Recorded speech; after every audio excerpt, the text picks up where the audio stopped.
지금 우리 여호와 메카드시켐 거룩한 하나님과 관계된 내용들을 다루고 있는데 우리가 하나님을 우리가 믿고 의지할 때 굉장히 중요한 원리가 있다고 말씀드렸죠. 오늘 나눠드린 거는 이제 진도가 나가면 나갈 수 있고 지난번에 했던 거 우리 메카드시켐 우리 그 부분에 대한 내용들 오늘 마무리하고 시간이 되면 또 나가도록 하겠습니다. 지난번에 나눠드렸던 것처럼 우리가 구원을 받으면 여러분 구원을 받으면 구원받기 전이랑 똑같이 영적으로 이렇게 맨 밑에 다운되어 있는 상태가 아닙니다. 구원을 받으면 우리는 위치상 무조건 하나님께 가까이 가고 하나님의 은혜를 받을 수 있는 자리에 위로 세팅이 되는 겁니다. 그런데 이제 우리가 경험이 어떻습니까? 은혜를 쭉 못 받다가 가끔 은혜를 받으니까 신앙이란 것은 내가 구원받기 전이랑 똑같이 그냥 은혜를 별로 못 받다가 어느 순간 특별한 은혜를 받아서 내가 그때만 성령 충만하구나 이렇게 생각하시는데 그렇지 않습니다. 하나님은 원래 우리 세팅값을 위로부터 해주신 거예요. 그러니까 우리는 항상 하늘의 은혜와 축복을 누리며 살도록 이렇게 하나님이 우리를 끌어올려 주신 거예요. 자, 그래서 우리가 하나님께서는 우리를 위치를 높은 곳으로 이미 정해놓으셨고 우리를 거기서부터 신앙생활을 출발을 해주신 건데 이게 이제 그 핵심 개념이 바로 뭐냐면 칭의죠. 의롭다 여김받은 거. 자, 제가 자주 드리는 철종. 강화도령에 있어서 철종이라는 임금이 됐죠. 그럼 강화도령의 삶을 그 사람은 하루아침에 강화도에 있는 초막집, 산골 초막집에서 하루아침에 경복궁에 있는 왕궁에서 살게 된 거예요. 하루 사이에 천민에서 왕의 자리로 올라간 겁니다. 그런데 왕의 자리에서 왕궁의 놀라운 삶을 누릴 수 있는데 어떻습니까? 옛 과거의 습관과 생각이 있으니까 사는 건 왕궁인데요. 실제 자기의 삶의 모습은 뭡니까? 옛날의 나무꾼 모습인 거예요. 그럼 여러분 얼마나 불행합니까? 사는 데는 왕궁이고 옷도 왕의 옷을 입고 있는데 사는 모습, 마음 상태는 뭐예요? 나무꾼인 거예요. 자, 나무꾼은 어떻습니까? 하루 벌어 하루 먹는 사람이죠. 옛날에 먹을 게 없으니까 나무에서 장에 팔고 그걸로 일용할 양식을 얻어서 먹는 거지 않습니까? 그러면 그 생각이 박혀 있으니까 왕궁에 있지만 왕궁의 곳간에 얼마나 음식이 넘쳐납니까? 산의 진미가 그게 왕이 먹었다고 해서 요새도 막 그걸 다시 우리가 음식을 다시 개발해 갖고 막 그걸 먹지 않습니까? 그런 온갖 산의 진미가 왕궁에 있는데 생각은요 나무꾼 생각을 하는 거예요. 오늘 아침에 엄청 맛있는 거 먹었는데 이거 내일 먹을 수 있을까? 왜요? 나무꾼은 하루 벌어서 하루 먹으니까 그 생각에 지배를 당하는 거예요. 왕의 옷 좋잖아요. 그죠? 용포. 비단으로 만들지 않았습니까? 이 좋은 옷인데 이거 다 달아서 없어지면 또 입을 수 있을까? 이런 생각을 하면요. 왜요? 무명저고리는 평생 입고 다 해질 때까지 입는 거지 않습니까? 예. 그러니까 이 생각을 하고 왕궁에 살면요. 절대로 행복할 수가 없습니다. 왕궁에 살아도요. 걱정, 근심, 염려, 그다음에 옛 생활의 습관들, 나쁜 습관들 이게 나오는 거죠. 자주 들었던 예로 옛날에는 음식이 있으면은 만나는 음식이 있으면 허겁지겁 손으로 막 먹잖아요. 그죠? 닭고기도 이렇게 막 손으로 먹고 그랬잖아요. 서민이고 천민이니까. 그런데 왕궁에서 만나는 거 있으면 자기도 모르게 손으로 허겁지겁 닭다리 뜯고 이러면 왕의 체면이 아니죠. 예. 왜 그런 현상이 벌어지죠? 옛날의 삶의 패턴이 있으니까. 그러니까 우리는요 왕궁에 사는 거예요. 또 왕의 옷을 입은 겁니다. 그래서 우리가 하나님의 자녀라는 것은요 놀라운 특권이에요. 자, 그래서 그 철종이 누려야 됐던 건 뭐냐면요 음식, 옷, 그 다음에 자기 자는 장소 이걸 바꾸려고 노력할 필요가 없어요. 뭐만 바꾸면 됩니까? 마음만. 어떤 마음이요? 과거로부터의 생각의 절단이죠. 단절이죠. 이걸 바꾸면 그 다음부터는 세팅이 위로 되어 있기 때문에 왕궁 안에 있기 때문에 다른 건 자연스럽게 되게 돼 있어요. 우리도 똑같습니다. 우리는 이미 그리스도를 통해서 하나님의 은혜의 왕자 앞에 나가 있고 우리는 위치상 하나님 앞에 서 있는 거예요. 우리가 하나님 계신 천국이 안 보이죠. 우리 눈으로는. 하나님은 우리를 보세요. 그러니까 하나님 눈에는 우리는 하나님 앞에 있는 겁니다. 옛날에는 못 갔어요. 우리 죄 때문에. 그러나 그 휘장을 예수님이 자신의 몸이 되신 휘장을 또 제거해 주심으로 이제 하나님 앞에 우리가 나아가는데 꺼리낌이 없습니다. 그러니까 우리는 항상 우리 하나님의 눈에는 항상 우리가 있는 거예요. 그래서 우리가 위치상으로는 하늘에 있는 거랑 마찬가지입니다. 이제 뭐만 남았어요? 몸만 가면 되는 거죠. 몸만. 그래서 우리가 영적으로는 이미 에베소서 말씀처럼 우리가 하늘에 있지 않습니까? 하늘에 있는 거예요. 하늘에 있습니다. 처소에 앉혀져 있죠 이미. 그러니까 하늘에 있는데 그 세팅값은 위에요. 하늘이죠. 그런데 이 하늘의 은혜를 못 누리는 겁니다. 이게 떨어지는 거예요. 점점 은혜가 떨어지는 겁니다. 그러니까 왕궁에 살면서도 생각들이나 이런 구습이나 이런 게 있으니까 삶이 밑으로 떨어지는 거죠. 그러니까 왕궁에 앉아서 여러분 얼마나 답답한 거예요. 왕궁에 앉아서 내일 음식 걱정해요. 답답한 거죠. 그렇죠? 곳간에 산의 진미가 넘쳐나는데 내일 먹을 음식을 걱정을 하는 거예요. 얼마나 어리석습니까? 그리고 그런 모습을 보이면 옆에 있는 신하들이 뭐라고 생각할까요? 왕이 맞나? 그렇죠. 네. 그러니까 우리도 사실 실제적으로 삶에 그런 모습들이 너무 많을 때가 있지요. 예. 그래서 우리는 위에 있고 밑으로 떨어지는 걸, 이 밑으로 떨어지는 거를 막으시는 연습을 부단히 해야 됩니다. 왜요? 철종은 그러면 어떻게 해야 돼요? 신하들이 원래 왕은 정상적인 코스로 왕이 되면 세자로 책봉된 다음에 왕으로서의 채통을 훈련을 받죠. 예, 왕으로서 해야 될 자세, 공부, 이게 왕의 덕목을 훈련받지 않습니까? 그리고 되고 그 다음에 왕이 죽었을 때, 전임 왕이 죽었을 때, 그 다음에 자연스럽게 왕이 되는 거지 않습니까? 그러니까 똑같습니다. 그러니까 우리는 거꾸로 된 거예요. 왕이 되고 철종처럼 이제 왕의 성품과 왕으로서 살아가는 삶의 자세, 태도들을 이제 배우셔야 되는 거예요. 이제 해야 되는 겁니다. 그러니까 이거를 잘할수록 빨리 왕다운 삶을 살 수 있는 거고, 이게 게을러지면요 죽을 때까지 강화도령이에요. 강화도령입니다. 그런데 놀라운 건 하나님이 우리가 구원받고 나서 어떤 삶의 태도로 살았는가 이걸 또 평가하신다고 그러잖아요. 그리스도 심판 속에서. 그러면 이제 예수님이 아마 이렇게 말씀하실 겁니다. 아니 나는 너를 위해서 십자가에 피 흘려 죽기까지 하면서 내 모든 걸 다 줬는데 어찌 너는 항상 강화도령 같이만 살다 왔냐? 그렇죠?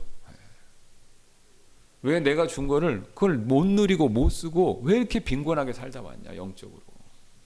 제가 봤을 때 예수님이 책망보다는 안타까움을 더 많이 토로하실지도 모른다는 생각이 듭니다. 그잖아요. 자, 또 비근한 예로 우리가 의를 덧입는다는 것은 말씀드렸죠. 우리가 죄의 빚을 예수님이 가져가시고, 그러면 내가 죄의 빚을 마이너스 통장 10억이 있는데, 그러면 은행 잔고를 보니까 돈은 하나도 없고 마이너스 10억이에요. 그럼 완전 파산 상태죠. 그러니까 제 친구가 이재용이에요. 예를 들어서 아닙니다. 이재용 아니니까 오해 마시고. 그러면 뭐 얼마나 좋을지 모르겠는데 하여튼 이재용이라고 쳐요. 근데 이재용이랑 절친이니까 불쌍해갖고 이재용이 제 10억을 가져갔어요. 부채를 가져간 거예요. 그리고 거기서 끝나는 게 아니라고 그랬죠. 의인은 뭡니까? 자기의 전 재산을 내 통장에 넣어주는 거예요. 그러니까 우리가 죄사함만 아시는데 의와 죄사함은 구별이 됩니다. 자, 의와 죄사함의 차이는 뭐냐 보세요. 내가 빚을 졌으니까 마이너스 10이잖아요. 마이너스 10억. 근데 이재용이 갚아줬죠. 그러니까 나는 이제 은행 잔고가 이제 마이너스는 없고 빵이죠. 플러스는 없어요. 돈이 한 푼도 전혀 없으니까. 그런데 이재용이 자기 재산 몇 조인지 모르겠는데 하여튼 몇 조를 넣어줬어요. 그러니까 나는 이제 뭡니까? 빚쟁이에서 끝나는 게 아니라 한국의 최고 갑부가 된 거예요. 그런데 통장에 이재용이, 이건 이제 가상이니까 통장에 자기 재산을 다 넣은 통장을 저한테 도장하고 딱 준 거예요. 자, 빚은 다 가져가고. 그런데 제가 그거를 안 믿거나 아니면 까먹거나 그래서 거기 있는 돈을 갖다 안 쓰면 제 생활은 어떻습니까? 예전이랑 똑같은 거죠. 똑같은 겁니다. 우리도 똑같아요. 하나님이 우리에게 엄청난 은혜와 축복을 주신 겁니다. 근데 우리가 그거를 안 믿거나 아니면은 그것을 까먹거나 심지어는 아니면은 그것에 대해서 게으르거나 연습을 하는 거예요. 그래갖고 꺼내 쓰지를 못하시는 거예요. 그러니까 이게 정확하게 달란트 비유랑 딱 맞습니다. 그렇죠? 달란트 줬는데 2달란트죠. 예. 안 쓰고 묻어놨다가, 그죠? 예. 하나도 남기지 못했죠. 그죠? 예. 그러니까 우리도 똑같습니다. 달란트 비유에서 말하는 것처럼 우리가 하나님 주신 놀라운 은혜들을 꺼내 쓰지를 못하는 거예요. 꺼내 쓰지를 못하니까 빈곤하게 살다가 천국 가는 겁니다. 그러면 예수님 물어보시잖아요. 달란트 비유에서 분명히 왜 그거를 사용하지 못했냐.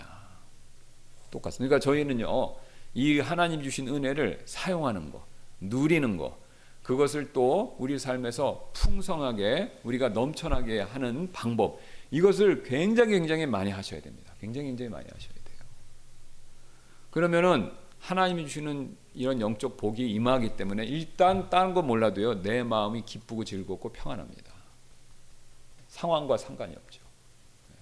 초가상간에 살아도 내 마음은 풍성한 거죠. 그렇죠? 네. 그 다음에 뭐 객관적으로 여러 가지 어려움이 있어도 내 마음에 항상 기쁨이 넘치는 겁니다. 그러니까 항상 기뻐하라는 게 둘 중에 하나예요. 사도 바울은 하지도 못할 걸 하라고 그러던가 아니면 진짜 가능한 걸 하라고 그러던가. 그렇죠? 네. 근데 하지도 못할 거 하라고 그러면 그거는 거짓말이지 않습니까? 무모한 요구죠. 그러니까 바울이 할 수 없는 걸 하라고 명령한 건 아니죠. 그러니까 우리는 항상 기뻐할 수 있어요. 네. 그런 삶을 살 수 있습니다. 은혜를 까먹지만 않으시면 돼요. 네. 밑으로 떨어지는 걸 막기만 하시면 되는 겁니다.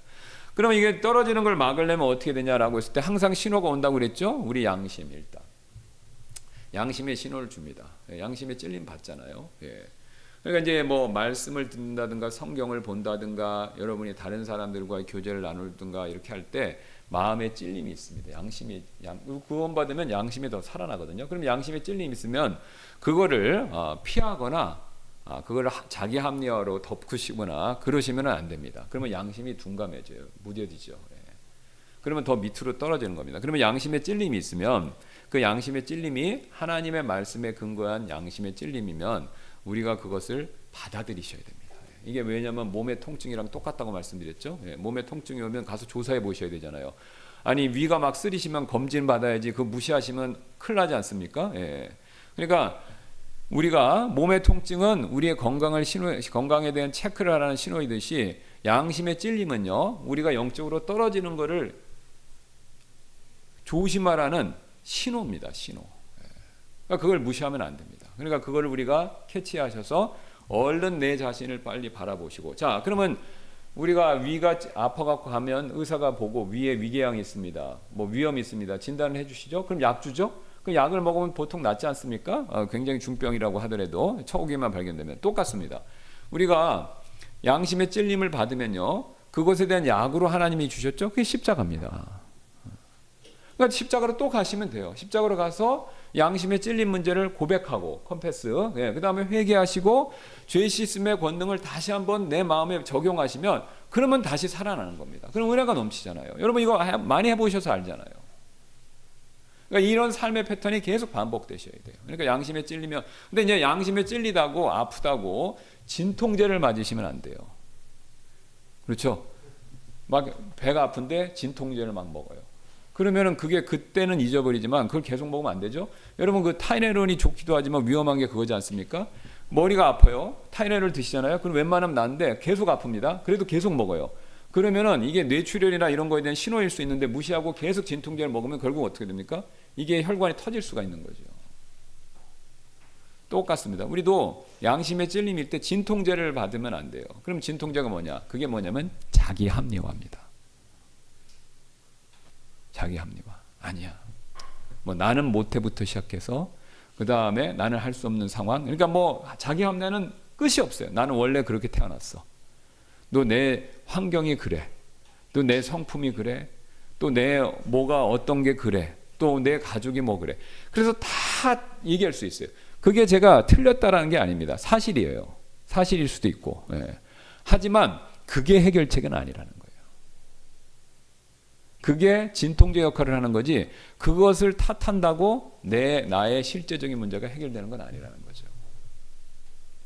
그래서 그런 것들을 탓하고 그 다음에 또 궁극적으로는 남 탓까지도 가죠. 남 탓을 해도 소용없습니다. 왜냐하면 그런 것에 대해서 핑계를 대거나 남을 탓을 한다고 내가 영적인 상태가 회복되는 게 아닙니다.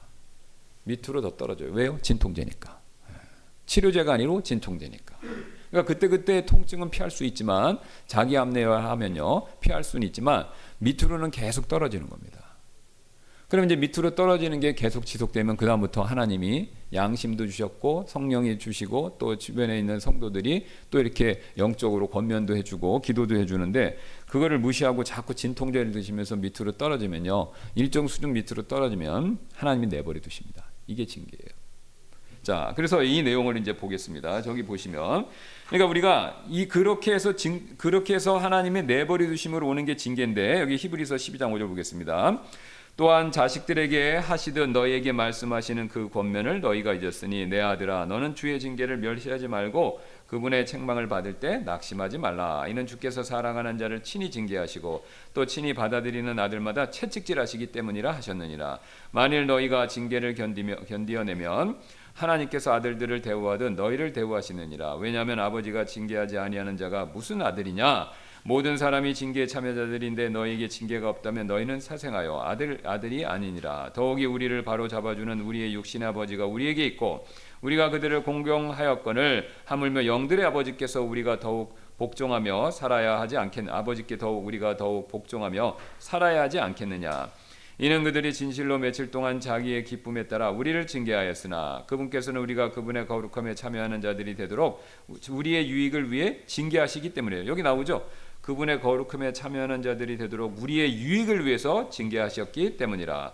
이제 어떤 징계도 그 당시에는 기쁘게 보이지 아니하고 슬프게 보이나 그럼에도 불구하고 이후에 그것으로 말미암아 단련된 자들에게 그것이 의의 화평의 열매를 맺느니라. 자, 그럼 우리가 여기서 이제 징계 그러시면 보통 아유 내가 말 안 듣고 그래갖고 하나님의 막 어려운 일, 건강 문제 뭐 재정 문제 뭐 이런 문제 이런 거 다 이거 이제 이것들 보통 우리가 생각하시죠? 그거 맞습니다. 그 징계인데 진짜 무서운 징계는 있어요. 그게 뭐냐면 내버려 두심입니다.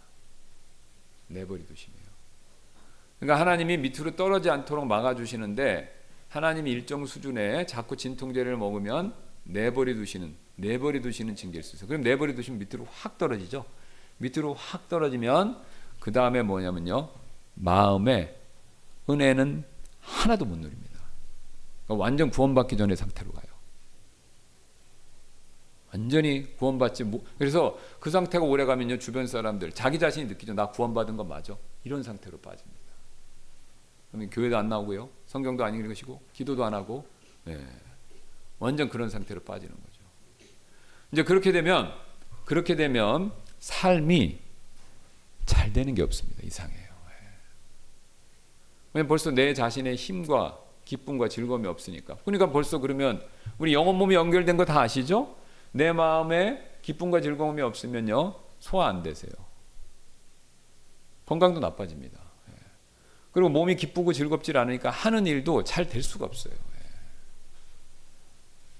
그 성막을 보시면 하나님께서 하나님의 영을 부어주셔서 그 성막을 만드는 기구를 만드는 사람들이 굉장히 놀랍게 만드는 장면들이 나오는데 우리가 하는 일도 똑같습니다. 우리가 하는 모든 일은 결국 세상 일이든지 뭐 교회에서 하시는 일이든지 하나님의 영광을 위해서 하는 건데 하나님의 영이 함께 안 하면 이게 잘 될 수가 없어요. 잘 될 수가 없습니다. 그렇게 되면 만족도 떨어지는 거죠. 그러니까 밑에서 이렇게 밑에서 제자리를 막 맴도는 그런 현상이 발생합니다. 그게 이제 오래되면요 딱딱해지는 거죠. 그러니까 나중에 보면 주변 사람들이 자기가 느끼죠. 나 구원받은 거 맞나? 이런 상태로 가버리는 겁니다. 그럼 굉장히 어려운 상태로 가는 거죠. 그러면 그 정도까지 떨어지면 혼자는 못 빠져나옵니다. 누가 옆에서 기도해주고 특별히 성령께서 강하게 역사하셔서 이렇게 세워주셔야 돼요. 왜 교회가 필요하냐면요 혼자 있으면 그렇게 돼요. 그러니까 전도서에 두세 사람 얘기하는 게 그겁니다. 우리는 언제든지 은혜를 까먹고 밑으로 떨어질 수 있어요. 그리고 하나님의 내버려 두심에 징계도 받을 수가 있어요. 그러면 완전 밑으로 딱 떨어져 버리면요 혼자는 못 일어납니다. 그러니까 혼자 신앙생활 하시는 건 굉장히 위험해요.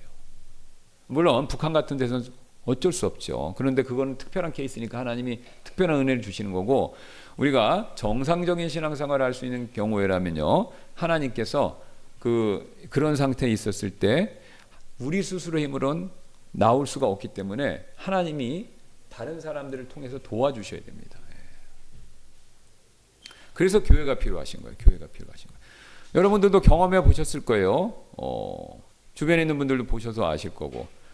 교회 안 나오고 난 집에서 혼자 예배 드릴래요. 이러면 신앙생활이 막 넘치십니까? 은혜가? 안 그렇죠? 안 그렇죠. 그냥 산소호흡기로 숨만 이렇게 깔딱깔딱 쓰는 수준, 그 정도밖에 은혜를 못 받아요. 항상 하나님은 교회로서, 형제 자매 지체로서 한 몸의 개념으로 하나님 은혜를 베푸십니다. 그래서 우리가 교회 생활을 꼭 하셔야 되는 이유가 모여서 하나님의 일을 한다, 뭘 한다 이런 것도 있지만 그 봉사 자체보다는 우리가 같이 있어야 영적인 상태가 떨어지는 걸 막아드릴 수가 있는 겁니다. 그래서 우리는 다른 지체분이 영적으로 떨어진 걸 보시면 알잖아요. 왜 어제는 맑으셨는데 오늘은 뭔가 우울해. 그죠? 어제는 성령 충만하신 건데 오늘은 뭔가 다운돼 있는 것 같으세요. 그럼 우리가 다 느낍니다. 그러면 그런 분들을 위해서 우리가 기도해 드려야 돼요. 그리고 이제 교제가 원활하게 잘 되면 이 얘기도 좀 들어보고 그래서 우리는 격려하고 권면을 해야 됩니다. 그러니까 신앙은 우리가 서로 세워준다. 그래서 영어로는 edify인데 집 짓는 원리랑 똑같죠. 이게 집을 짓는 것처럼 똑같습니다. 이게 집을 위로 이렇게 세워주듯이 올라가도록 해야 되지 밑으로 떨어지게 하면 안 돼요. 근데 우리가 잘못하면 뭐냐면 허무는 경우가 있어요. 허무는 경우. 당신 그런 형제님 자매님 그런 어려움이 있었어요. 나도 어려움이 있었는데 우리 같이 어렵죠. 그래가 같이 떨어지는 거예요. 그러면 안 됩니다. 그럼 밑으로 떨어지는 거예요. 그렇게 하시면 안 됩니다. 같이 공동으로 어려워지는 거예요. 그러니까 그분을 끌어올려고 했는데 나도 밑으로 떨어져. 그렇게 하면 신앙에 같이 마이너스입니다. 같이 마이너스예요.